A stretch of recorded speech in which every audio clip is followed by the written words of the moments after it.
পারস্য উপসাগরীয় অঞ্চলে সামরিক উত্তেজনার মাত্রা ছাড়িয়ে যাওয়ায় গভীর উদ্বেগ প্রকাশ করেছে জাতিসংঘ। সংঘাত বন্ধে ও বিশ্ব অর্থনীতি রক্ষায় অবিলম্বে উভয় পক্ষকে সর্বোচ্চ সংযম প্রদর্শনের আহ্বান জানিয়েছেন মহাসচিব আন্তোনিও গুতেরেস।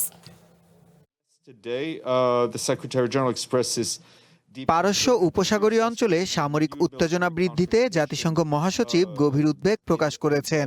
হরমুজ প্রণালীতে জাহাজের ওপর ইরানি হামলা, ইরানের ওপর আমেরিকার পাল্টা আক্রমণ এবং প্রতিবেশী দেশগুলোতে হামলার ঘটনাগুলো অবিলম্বে বন্ধের আহ্বান জানিয়েছেন তিনি। মহাসচিব সতর্ক করেছেন যে এই সংঘাত পূর্ণমাত্রায় যুদ্ধের রূপ নিলে তা আন্তর্জাতিক নিরাপত্তা এবং বিশ্ব অর্থনীতির জন্য বিপর্যয় ডেকে আনবে। তিনি সকল পক্ষকে সর্বোচ্চ সংযম প্রদর্শন এবং সংকট নিরসনে দ্রুত আলোচনায় বসার আহ্বান জানিয়েছেন।